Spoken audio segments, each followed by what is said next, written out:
Hello friends, this is Shalini Srivastava. स्वागत है आपका टीचिंग लर्नर्स में। तो फ्रेंड्स, इस समय हम देख रहे हैं हिंदी में आपका हम देख रहे हैं कि भाषा का विकास, संवैधानिक विकास एवं बोलियां। पार्ट 1 में हमने भाषा का विकास देख लिया था और थोड़ा सा बोलियां भी देख ली थी हमने थोड़ी सी, और संवैधानिक विकास आज हम पूरा करेंगे और जितनी भी बोलियाँ बची हुई हैं उसे आज हम पूरा करेंगे। तो अगर आपने हमारी पिछली वीडियो नहीं देखी है तो प्लीज़ जाके हमारी पिछली वीडियो देख लें।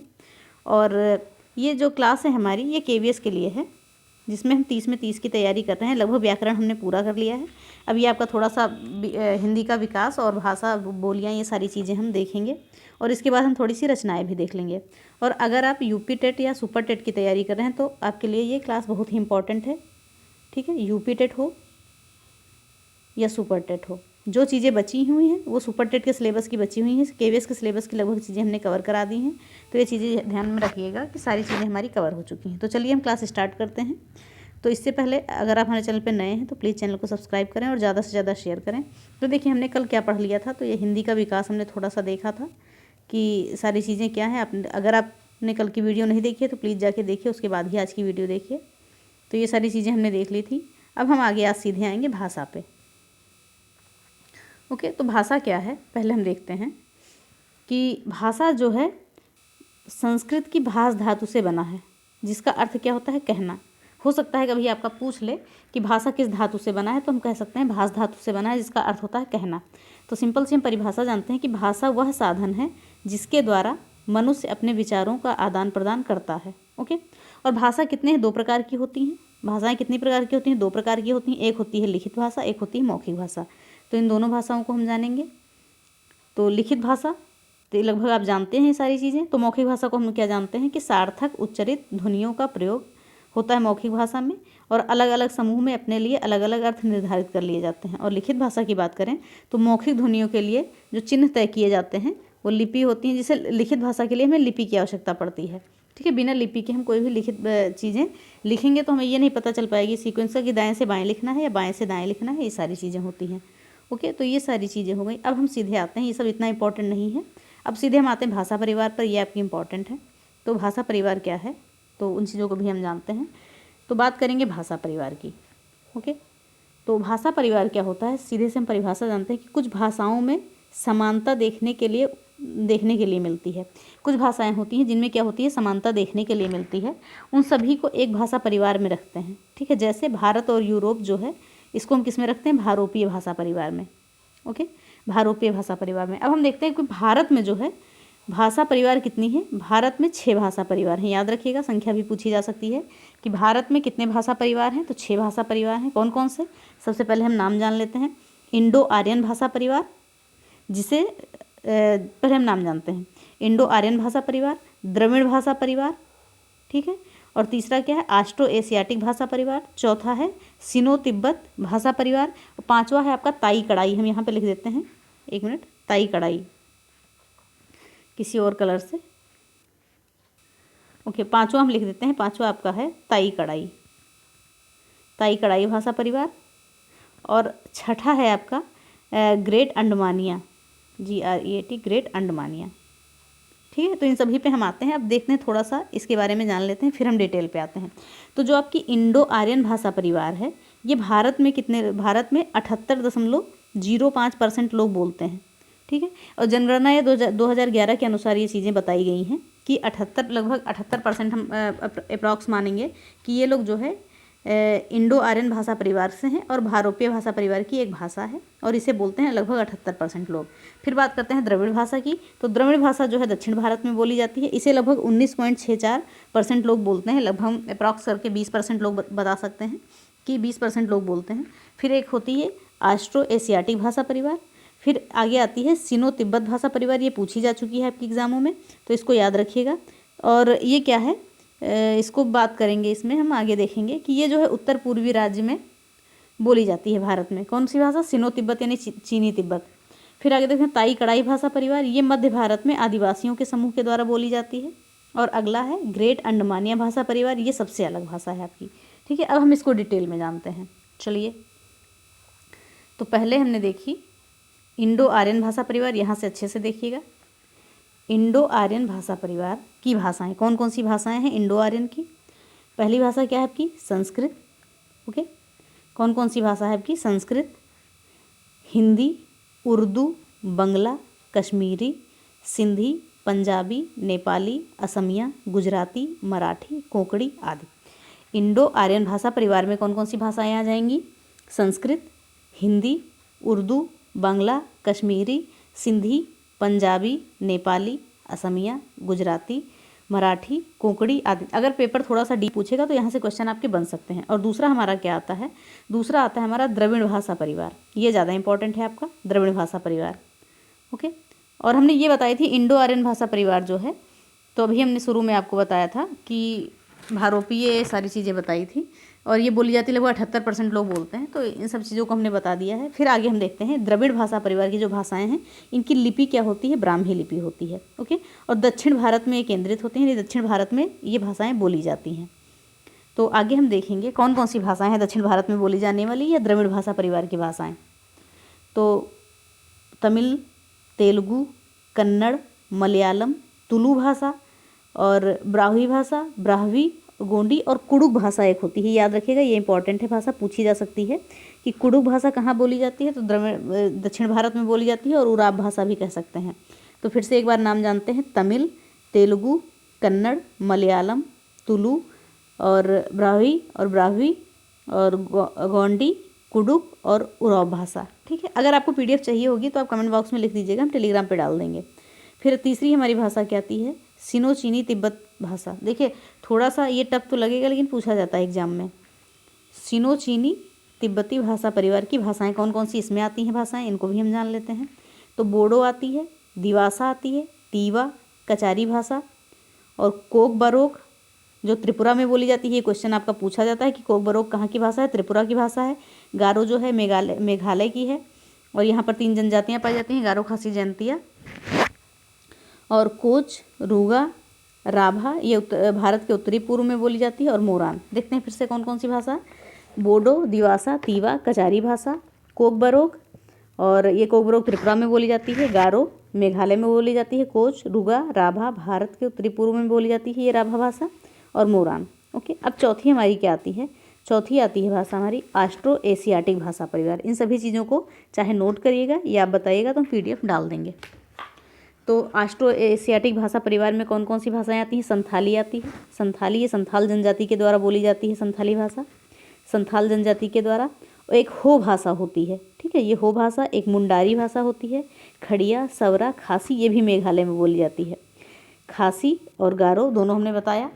तो ये सारी भाषा ऑस्ट्रो एशियाटिक भाषा परिवार की भाषाएं हैं। कौन कौन सी? संथाली ये जो संथाल जनजाति के द्वारा बोली जाती है, हो, मुंडारी, खड़िया और सवरा, खासी जो मेघालय में बोली जाती है। तो ये भाषाएं हो गई हमारी। फिर हम आगे देखते हैं ग्रेट अंडमानी भाषा परिवार।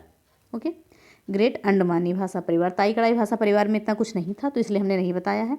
और हमारा क्या है? ग्रेट अंडमानी भाषा परिवार। तो इसको भी हम देखते हैं, इसमें कौन कौन सी भाषाएं हमारी आ जाएंगी ग्रेट अंडमानी में। तो इसमें हमारी आ जाएगी अंडमानी, ग्रेट अंडमानी, ओटो और जारवा। ये पूछा जाता है कि कहाँ पर बोली जाती है। तो अंडमानी, ग्रेट अंडमानी, ओटो और जारवा ये सारी भाषाएं किस में आ जाएंगी? ग्रेट अंडमानी भाषा परिवार में आ जाएंगी। तो ये तो हो गया भाषा परिवार से संबंधित। यहाँ से भी भाषा परिवार से आपके क्वेश्चन बनते हैं, तो 1-2 बार आप वीडियो देखेंगे, समझ में आ जाएगा। थोड़ा हो सकता है आपको पहले समझ में ना आया हो। फिर आगे हम देखते हैं कुछ महत्वपूर्ण चीज़ें। देखिए अब हम यहाँ पे क्या देखते हैं, जो लिखा हुआ है यहाँ पर ध्यान से देखिएगा। ये आंकड़े हैं कुछ, और ये आंकड़े पूछे जा सकते हैं।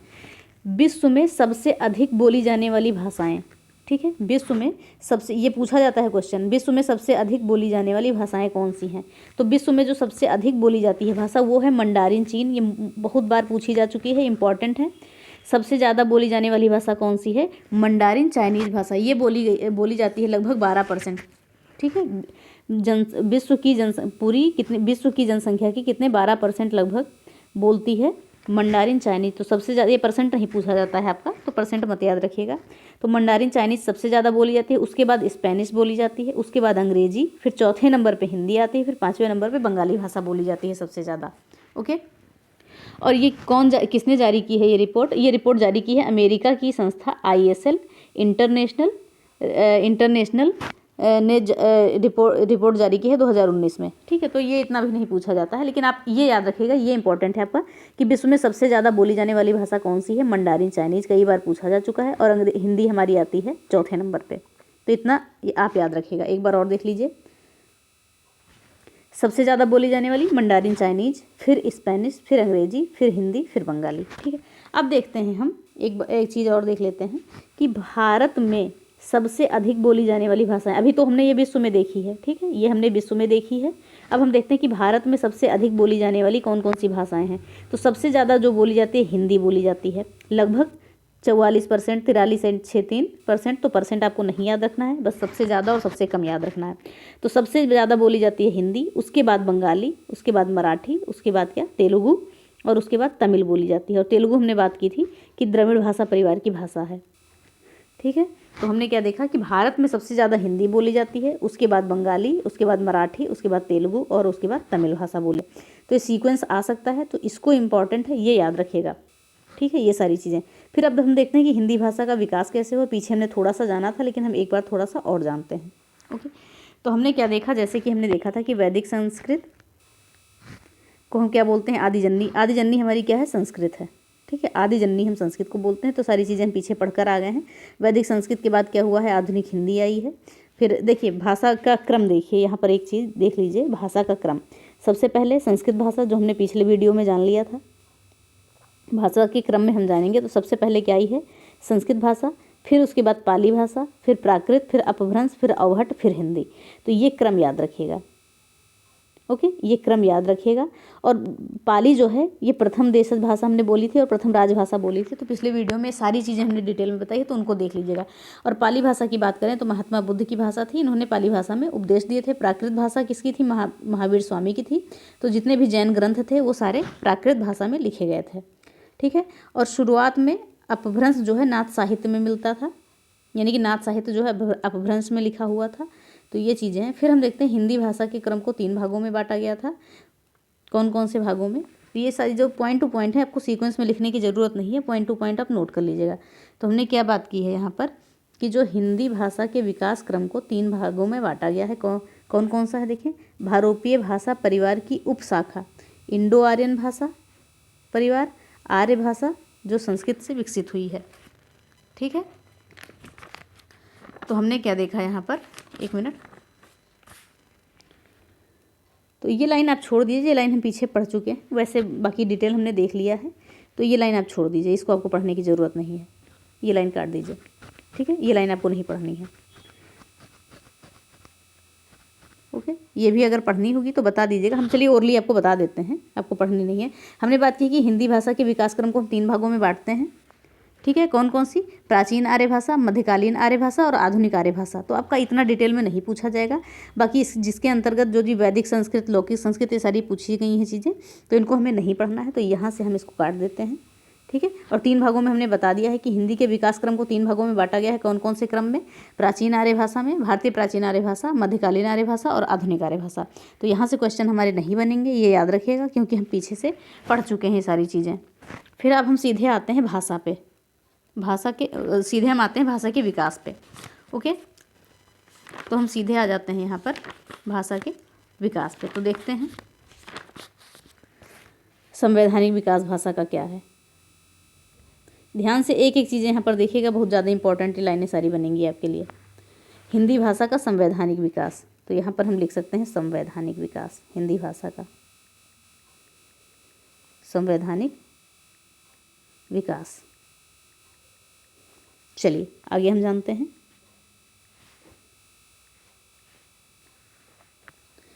तो जो देखिए, ध्यान से देखिएगा यहाँ पर 14 सितंबर सन 1949 को ये भाषा का संवैधानिक विकास है। पॉइंट टू पॉइंट नोट करिएगा। 14 सितंबर 1949 को संविधान द्वारा हिंदी जो है, हिंदी को राजभाषा का दर्जा मिला था। कब? 14 सितंबर 1949 को संविधान द्वारा हिंदी को राजभाषा का दर्जा मिला था। और हिंदी की लिपि कौन सी है? देवनागरी लिपि है। ये पूछा गया है, कई बार पूछा गया है। और संस्कृत निष्ठ खड़ी बोली के परिष्कृत रूप को क्या बोलते हैं? हिंदी। ठीक है, और ये सारी चीज़ें हैं। तो हमने क्या देखा? 14 सितंबर 1949 को संविधान द्वारा हिंदी को राजभाषा का दर्जा मिला है, बस आपको इतना याद रखना है। ये लाइन इंपॉर्टेंट है आपके लिए। फिर आगे हम देखते हैं कि 10 जनवरी इंपॉर्टेंट है। 10 जनवरी 1975 को महाराष्ट्र के नागपुर में, ओके, महाराष्ट्र के नागपुर में पहला अंतर्राष्ट्रीय हिंदी विश्व सम्मेलन हुआ था। ओके, कब हुआ था अगर पूछा जाए, क्वेश्चन पूछा जाता है कि पहला अंतर्राष्ट्रीय हिंदी सम्मेलन कब हुआ था, तो 10 जनवरी 1975 को महाराष्ट्र के नागपुर में हुआ था, और तभी से 10 जनवरी को विश्व हिंदी दिवस मनाया जाता है। तो ये चीज़ें याद रखिएगा। अब हम देखते हैं, कुछ चीज़ों को ध्यान से सुनिएगा, फिर हम डिटेल में जानेंगे चीज़ों को, कि संविधान के, हमने क्या देखा है, संविधान के भाग 17 में, संविधान के भाग 17 के अनुच्छेद 343 से 351 और अनुसूची 8 क्या है, भाग 17 अनुच्छेद 343 से 351 और अनुसूची 8 द्वारा 22 भाषाओं को आधिकारिक रूप से मान्यता दी गई है। इम्पॉर्टेंट है, पूछा जा सकता है कि कौन से भाग में भाषा का बताया गया है, वर्णन किया गया है, तो भाग 17 में, अनुसूची 8 में, और अनुच्छेद की बात करें तो 343 से 351। ओके, तो हम बात करते हैं आगे, फिर हम आगे बात करते हैं कि जो है 26 जनवरी सन 1950 को कुल 14 भाषाओं को मान्यता दी गई थी। ठीक है, पहले कुल 22 भाषाओं को मान्यता नहीं दी गई थी, उसके बाद कुछ संशोधन होते गए, उसमें सभी भाषाओं को मान्यता दी जाने लगी है, तभी जाके 22 भाषाएं हुई हैं। अगर पूछा जाए कुल भाषाएं कितनी हैं, तो इस समय 22 हैं, अभी हम आगे देखेंगे। 26 जनवरी 1950 को कुल 14 भाषाओं को मान्यता दी गई है। तो देखिए, 14 भाषाओं के बाद पहला संशोधन हुआ 21वां संविधान संशोधन 1967 में। ओके, इंपॉर्टेंट है सारे फैक्ट यहाँ पर। 21वां संविधान संशोधन 1967 में सिंधी भाषा को अनुसूची 8 में जोड़ा गया। पूछा जाता है कि सिंधी भाषा को कौन से संविधान संशोधन में जोड़ा गया है, तो सिंधी भाषा को 21वें संविधान संशोधन सन 1967 में अनुसूची 8 में जोड़ा गया है। तो उसके बाद क्या होगी, सिंधी भाषा को लेके कुल कितनी भाषाएं हो गई, 15 भाषाएं हो गई। ओके, पहले हमने बात की कि 26 जनवरी 1950 को कुल 14 भाषाएं थी, फिर 21वां संविधान संशोधन हुआ तो उसमें एक सिंधी भाषा जोड़ दी गई। सबसे पहले कौन सी भाषा, ये पूछा जाता है क्वेश्चन कि सबसे पहले संशोधन जब हुआ तो कौन सी भाषा जोड़ी गई थी, तो सिंधी जोड़ी गई थी। फिर उसके बाद हम बात करते हैं, उसके बाद एक संशोधन और हुआ, 71वां संविधान संशोधन 1992। ओके, 71वां संविधान संशोधन 1992, इसके द्वारा जो है 3 भाषाओं को अनुसूची 8 में जोड़ा गया था। देखिए, सबसे पहले सिंधी भाषा को जोड़ा गया, उसके बाद 3 भाषाओं को जोड़ा गया। कौन कौन सी भाषाएं थी, वो भाषाएं थी नेपाली, मणिपुरी और कोंकणी। इसको हम नमक याद कर सकते हैं, नेपाली का ना और मणिपुरी का मा और कोंकणी का का, तो नमक याद कर लीजिए। 71वां संविधान संशोधन 1992 में हुआ, तो उसमें 3 भाषाएं जोड़ी गई। क्या हुआ, उसमें 3 भाषाएं जोड़ी गई, कौन कौन सी, नेपाली, मणिपुरी और कोंकणी। तो यहाँ पर कितनी भाषाएं हो गई, 18। तो देखिए, सबसे पहले 14 थी, फिर 21वां संविधान संशोधन हुआ, उसमें एक भाषा जोड़ी गई, सिंधी, तो हो गई 15। फिर उसके बाद जो हुआ 71वां संविधान संशोधन, उसमें 3 जोड़ी गई, तो कुल मिलाकर कितनी भाषाएं हो गई, 18। तो अभी यहाँ तक 18 हो गई हैं। फिर देखते हैं एक संविधान संशोधन हुआ है, तो फिर एक संविधान संशोधन हुआ है, कौन सा, 92वां संविधान संशोधन 2003। ठीक है, इसमें क्या हुआ, 4 भाषाओं को जोड़ा गया। जो 92वां संविधान संशोधन हुआ 2003 में, तो उसमें 4 भाषाओं को जोड़ा गया अनुसूची 8 में। तो कौन कौन सी भाषाएं थी, बोडो, डोगरी, मैथिली और संथाली। तो इसको बॉड मास करके याद कर लीजिए, BDMS करके याद कर लीजिए, बॉड मास करके, बस चीज़ें याद हो जाएंगी आपको, BDMS बॉड मास करके। ओके, तो अब यहाँ की बात क्या होगी, 18 में फिर हमने 4 जोड़ दिया, तो कितनी हो गई, 22 भाषाएं हो गई। तो कुल आधिकारिक भाषाएं कितनी हो गई, 22 हो गई। ओके, कुल आधिकारिक भाषाएं 22 हो गई। अब फिर से हम एक बार और रिकॉल करते हैं, फिर हम बात करते हैं आगे। देखिए, सबसे पहले क्या हुआ था, 26 जनवरी बात करते हैं, 1 मिनट। यहाँ पर क्या हमने देखा था कि 26 जनवरी 1950 को कुल 14 भाषाएं थी। ओके, फिर क्या हुआ, 21वां संविधान संशोधन हुआ, जिसमें क्या जोड़ी गई, सिंधी भाषा जोड़ी गई। तो कितनी भाषाएं हो गई, 14 + 1 15 हो गई। रुकिए, कलर हम चेंज कर लेते हैं, यहाँ पर कोई डार्क कलर लेते हैं। ओके, हाँ, तो देखिए, सबसे पहले क्या थी, 14 भाषाएं थी। ओके, फिर 21वां संविधान संशोधन हुआ, उसमें क्या जोड़ी गई, एक भाषा जोड़ी गई, सिंधी। फिर उसके बाद हुआ 71वां संविधान संशोधन, उसमें 3 भाषाएं जोड़ी गई। नमक हमने बात की, यानी कि नेपाली, मणिपुरी, कोंकणी। फिर जब हुआ 92वां संविधान संशोधन, ओके, 92वां संविधान संशोधन, तो उसमें 4 भाषाएं जोड़ी गई। कौन कौन सी, बोडो, डोगरी, मैथिली, संथाली, इसको हमने बॉडमास बोला है। तो कुल मिला के कितनी भाषाएं हो गई, 22 भाषाएं हो गई। यानी कि संविधान जब बना था तो कितनी भाषाओं को मान्यता मिली थी? 14 को, लेकिन अब वर्तमान में कितनी है? 22 भाषाएं हैं। 4 संविधान संशोधन जितने भी हुए उसमें 4 भाषाएं और जुड़ गई तो हो गई कुल 22 भाषाएं। तो ये चीज़ें आपको कन्फर्म हो गई होंगी आई होप। तो चलिए भाषाओं से संबंधित हमारी क्वेरी सारी दूर होगी। इस समय कुल आधिकारिक भाषाएं कितनी हैं? 22 हैं। और हम बात करें कौन कौन सी अनुसूची में, जैसा कि हमने बताया आपको कि भाग जो है अगर पूछा जाए कौन सी भाषा में कौन से भाग में भाषा की बात की गई है तो भाग 17 अनुसूची 8 ओके, और अनुच्छेद 343 से 351 तक यहाँ पर हिंदी भाषा की बात की गई है। तो चलिए अब हम आते हैं आगे पेज पे देखते हैं क्या लिखा है। अब देखिए राजभाषाओं को हमने यहाँ पर एक साथ सीक्वेंस में लिख दिया है, ध्यान से देख लीजिएगा। यहाँ पर कुल भाषाएँ कितनी हैं? 22 भाषाएँ राजभाषाएँ हैं ओके। कुल कितनी भाषाएँ हैं? 22 हैं राजभाषाएँ। बात करेंगे पहली कौन सी है? हिंदी, संस्कृत, बंगला, तेलुगु, मलयालम, तमिल, कन्नड़, पंजाबी, मराठी, असमिया, उड़िया, कश्मीरी, गुजराती, उर्दू, सिंधी और नेपाली, कोंकणी, मणिपुरी, संथाल, बोडो, डोंगरी और मैथिली। तो ये देखिए पहले ये 14 भाषाएं थी ऊपर की। हम ये जानेंगे कि पहले ये 14 भाषाएं थी जो ऊपर की यहाँ तक की भाषा हैं, उर्दू तक का इन भाषाओं को मान्यता मिली थी, ये भाषाओं को, ठीक है। तब कितनी भाषाएं थी? 14 भाषाएं थी। उसके बाद पहला संविधान संशोधन हुआ कौन सा? 21वां। इसमें एक भाषा जोड़ी गई सिंधी, तो हमारी हो गई 15। फिर उसके बाद क्या हुआ? इन 3 भाषाओं को जोड़ा गया, नेपाली, कोंकणी और मणिपुरी को। तो कुल मिला के कितनी हो गई? 18 भाषाएं हो गई ओके। यहाँ पर कुल कितनी भाषाएं हो गई? 18 हो गई। पहले 14 थी, फिर एक भाषा जोड़ी गई। देखिए 21वां संविधान संशोधन। तो और फिर कौन सा? 71वां संविधान संशोधन में 3 भाषाएं जोड़ी गई। कौन कौन सी? नेपाली, कोंकणी, मणिपुरी, यानी कि नमक हमने याद किया है। फिर 92वां संविधान संशोधन हुआ, उसमें 4 भाषाएं जोड़ी गई, यानी कि कुल मिलाकर 22 भाषाएं हो गई। आई होप आपको समझ में आया होगा। 22 भाषाओं के नाम याद कर लीजिएगा। और जहाँ तक सबसे इंपॉर्टेंट आपकी ये सारी बनेंगी संशोधन, तो इनको जरूर याद रखिएगा, ठीक है। और ये भी पूछा जाता है कि कौन कौन सी भाषा आती है, पूछा जाता है कि अंग्रेजी आती है नहीं आती है भाषाओं में, तो भाषाओं को याद रखिएगा। तो ये हो गई हमारी 22 भाषाएं और डिटेल में हमने जान लिया भाषाओं को। अब यहाँ से तो आपके क्वेश्चन नहीं गलत होंगे अगर पूछे जा रहे हैं। फिर हम देखते हैं आगे क्या लिखा हुआ है। आगे लिखा है सांस्कृतिक भाषाएं। तो सांस्कृतिक शास्त्रीय भाषाएं या सांस्कृतिक भाषाएं तो कुल मिलाकर 6 भाषाएं हैं सांस्कृतिक ओके। 6 भाषाएं कौन कौन सी हैं? देखिए तमिल है ओके, तमिल है, फिर है संस्कृत, फिर कन्नड़, तेलुगु, मलयालम और उड़िया। कुल मिलाकर 6 भाषाएं हैं। कौन कौन सी एक बार हम यहाँ पर और लिख देते हैं, ध्यान से देखिएगा। तमिल, सबसे पहले तमिल को जोड़ा गया, फिर संस्कृत, फिर कन्नड़, फिर तेलुगु, फिर उड़िया। तो कितनी भाषाएं हो गई? 1 2 3 4 5 और तमिल को हमने संस्कृत को लिखा ओके। तो ये सारी भाषाएं हो गई। तो हमने देखा सबसे पहले तमिल को जोड़ा गया, एक मिनट, सबसे पहले तमिल, फिर संस्कृत, फिर कौन सी? कन्नड़, फिर तेलुगु, फिर मलयालम, फिर उड़िया। तो देखिए 6 भाषाएं हो गई। तो तमिल हो गई नंबर 1 पे, फिर संस्कृत 2, तीसरी कन्नड़, चौथी तेलुगु, 5वीं मलयालम और 6ठी उड़िया। तो अब देखते हैं ये भाषाएं कब कब जोड़ी गई, ये सन यहाँ से पूछा जाता है। तो सबसे पहले तमिल भाषा को 2003 में शास्त्रीय भाषा का दर्जा मिला। इंपॉर्टेंट है, लाइन टू लाइन याद रखिएगा। सबसे पहले तमिल भाषा को 2003 में शास्त्रीय भाषा का दर्जा मिला। फिर उसके बाद संस्कृत भाषा को जोड़ा गया, 2005 में इसे दर्जा मिला शास्त्रीय भाषा का।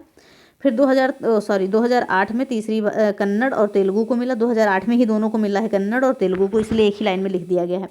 फिर अगली भाषा है हमारी मलयालम, इसे 2013 में सांस्कृतिक भाषा का दर्जा मिला या शास्त्रीय भाषा का, और उड़िया को 2014 में। तो एक एक चीज़ें हम जानते हैं, फिर से एक बार देख लेते हैं। तमिल को 2003 में, संस्कृत को 2005 में, कन्नड़ और तेलुगु को 2008 में, मलयालम को 2013 में, उड़िया को 2014 में। तो ये शास्त्रीय भाषाओं का दर्जा मिला है। और कुल शास्त्रीय भाषाएं पूछी जाती हैं, तो ये कितनी हैं? कुल शास्त्रीय भाषाएं हैं 6 ओके। फिर हम आगे जानते हैं आगे क्या है। देखिए कुछ चीज़ें और जान लीजिए जो जानने के लिए हैं। तो राजभाषा अधिनियम की बात करें, राजभाषा अधिनियम 1963। तो इसमें क्या हुआ था कि अंग्रेजी हिंदी के साथ साथ 26 जनवरी 1965 ओके, 26 जनवरी 1965 के बाद भी राजकाज के लिए प्रयोग में लाई जा सकती है। क्या कहा गया था? राजभाषा अधिनियम 1963 में कहा गया था कि अंग्रेजी जो है हिंदी के साथ साथ 26 जनवरी 1965 के बाद भी सरकारी कामकाज में लाई जा सकती है, यानी कि अंग्रेजी का प्रयोग उन्हें बताया था कि किया जा सकता है, सीधी सीधी बात है। और कुछ चीज़ें और हैं वो हम जानेंगे। तो हिंदी के साथ अंग्रेजी को भी राजकाज की भाषा के संबंध में यह कहा गया था कि 26 जनवरी 1950 के 15 वर्ष बाद 1965 को अंग्रेजी भाषा को समाप्त किया जाएगा, परंतु अब अंग्रेजी भाषा को अनंत कर दिया गया है। पहले ये कहा गया था कि जो कार्य हो रहे हैं अंग्रेजी भाषा के, इन्हें मात्र 15 वर्षों तक किया जाएगा, लेकिन क्या हुआ ऐसा कि इसे अनंत कर दिया गया, इस भाषा का हटाई नहीं गई है। ठीक है, तो ये सारी चीज़ें हुई। फिर हम आगे देखते हैं। अब आते हैं अनुच्छेदों पे। तो एक एक अनुच्छेदों को ध्यान में रखिएगा और सभी चीज़ों को देखिएगा, सिर्फ एक एक बार हम बोलेंगे। अनुच्छेद की बात करें 343(1). 343(1) में बात की गई है कि हिंदी देवनागरी लिपि में संघ की राजभाषा है। ओके, हिंदी देवनागरी लिपि में संघ की राजभाषा है, अनुच्छेद 343(1) में कहा गया है। फिर आगे बात करेंगे, अनुच्छेद की बात करेंगे, अनुच्छेद 343(2) की बात करेंगे। तो इसमें क्या कहा गया है, अनुच्छेद 343(2) नहीं 2 है, हाँ 2 ही है। तो इसमें कहा गया है कि संविधान के लागू होने के 15 वर्ष तक अंग्रेजी भी प्रयोग में लाई जा सकेगी। जैसा कि हमने अभी पहले बताया कि संविधान के लागू होने के 15 वर्षों तक अंग्रेजी भाषा का भी प्रयोग किया जा सकेगा। फिर आगे अनुच्छेद क्या है, 344 है। इसमें क्या कहा गया है कि अनुसूची 8 में शामिल भाषाओं के विकास के लिए भाषा आयोग की राष्ट्रपति जो है नियुक्ति करेगा। तो इसमें ये कहा गया है कि जो हिंदी भाषाओं के लिए जिस भी आयोग की नियुक्ति होगी, उस नियुक्ति को कौन करेगा, राष्ट्रपति उस नियुक्ति को करेगा। फिर अनुच्छेद 345 की बात करें, इसमें कहा गया है राज्य की राजभाषा की बात की गई है। ठीक है, राज्य की राजभाषा की बात की गई है। तो अगर हम बात करें उर्दू की राजभाषा, यूपी की राजभाषा क्या है, तो हिंदी है। देखिए अभी राष्ट्रभाषा कुछ भी नहीं है, कहने को लोग हिंदी कहते हैं लेकिन राष्ट्रभाषा नहीं है हिंदी।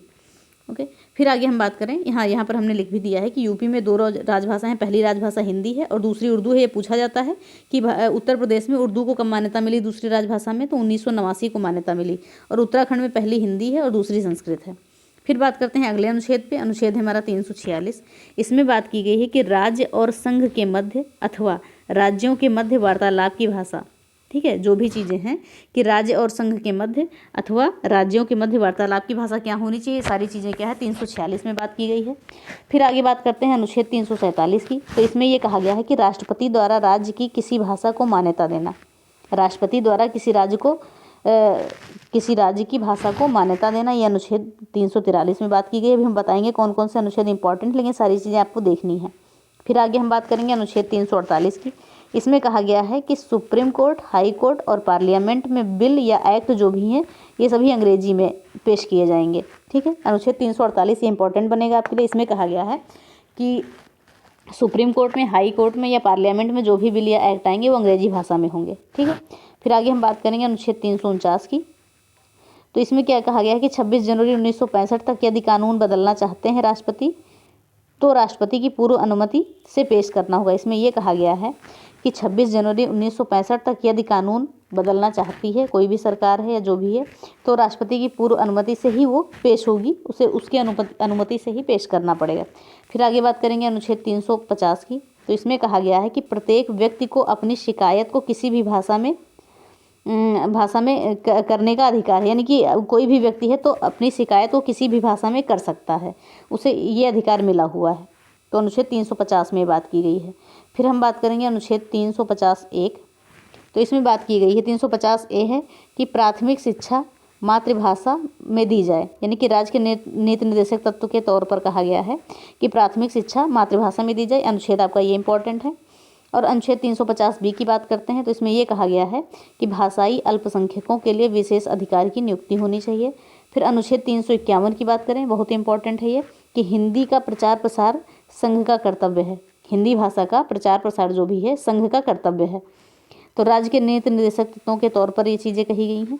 फिर बात करेंगे अगले की, जो इम्पोर्टेंट है आपकी, बहुत ज़्यादा इंपॉर्टेंट बनेगी, कि 2019 का सरस्वती सम्मान सिंधी के प्रसिद्ध लेखक वासुदेव मोही को दिया गया है। ये चीज़ याद रखिएगा, हो सकता है पूछा जाए। तो देखिए अब कुछ जो अनुच्छेद इंपॉर्टेंट है उनको देख लीजिए, सारी चीज़ों को तो हमने पढ़ लिया। तो जो अनुच्छेद आपके इंपॉर्टेंट बनेंगे वो आपका क्या हो जाएगा, अनुच्छेद नंबर 343(1). इसमें क्या कहा गया है कि हिंदी जो है देवनागरी लिपि में संघ की राजभाषा होगी। तो ये अनुच्छेद आपके लिए बहुत ज़्यादा इंपॉर्टेंट है। फिर उसके बाद हम बात करेंगे अनुच्छेद नंबर 45 की, 345 की। इसमें कहा गया है कि राज्य की राजभाषा की बात की गई है कि किस राज्य की क्या राजभाषा होगी। और ये याद करिएगा कि जो भाषा है, जो भाषा का किया गया है अनुसूची 8 भाग 17 में इसका वर्णन किया गया है। फिर हम बात करते हैं, देखिए ये दो अनुच्छेद आपके हो गए, अनुच्छेद 343(1) और 345, ये इंपॉर्टेंट बनेंगे आपके। फिर आगे हम बात करेंगे, सीधे अनुच्छेद पे आ जाएंगे 350 पे। ओके, ये इस अनुच्छेद में क्या कहा गया है कि प्रत्येक व्यक्ति को अपनी शिकायत अपनी भाषा में दर्ज करने का अधिकार है। ठीक है, तो अनुच्छेद 350 हो गया ये। फिर बात करेंगे अनुच्छेद नंबर 350(a) की। तो इसमें कहा गया है कि प्राथमिक शिक्षा मातृभाषा में दी जाए, ये भी आपका इंपॉर्टेंट है। फिर अनुच्छेद 351 आपका इंपॉर्टेंट है कि हिंदी भाषा का प्रचार प्रसार करने की बात की गई है इसमें। फिर आगे हमारा चैप्टर ये खत्म होता है। तो भाषा और बोलियों से संबंधित हमारा चैप्टर खत्म होता है। हमने भाषा के विकास को पूरा जान लिया, इसमें कुछ भी नहीं छोड़ा है। तो वीडियो को अगर आप थोड़ा सा हमने स्पीड में पढ़ाया है तो वीडियो को आप 1-2 बार देखेंगे तो आपको समझ में आ जाएगा, क्योंकि ज़्यादा समय लेने का कोई मतलब नहीं बनता है। तो यहाँ पे हमारा क्या होता है, ये भाषा वाला चैप्टर ख़त्म हो जाता है। हमने भाषा जान ली, बोलियाँ थोड़ी बहुत जो भी आने वाली थी उनको हमने जान ली, और हिंदी भाषा का संवैधानिक विकास भी हमने जान लिया। ठीक है, और अगर पूछे कि भाषा से क्वेश्चन बनेंगे तो यहीं से बनेंगे, इससे ज़्यादा डीप में नहीं जाएंगी चीज़ें। ओके, और बाकी कुछ रचनाएँ हम ले आएंगे। अब देखेंगे जो चीज़ें इंपॉर्टेंट हैं वो ले आएंगे। तो यहाँ से जो है, यहाँ से आप अगर पढ़ते हैं तो आपको KVS में 30 की गारंटी है, बताते हैं। और ये जो आपकी यूपी टेट और सुपर टेट के लिए भी क्लास इंपॉर्टेंट है। ओके, और अगर आप ध्यान से सुनिएगा, अगर आप हिंदी की पूरी प्लेलिस्ट चाहते हैं तो यहाँ पर आपका सिलेबस कंप्लीट है, और डिस्क्रिप्शन में आपको लिंक दे दी जाएगी, तो वहाँ से आप पूरी हिंदी पढ़ सकते हैं। KVS के पैटर्न पे तैयार की गई है, पूरे सिलेबस से एक एक टॉपिक चीज़ें तैयार की गई हैं।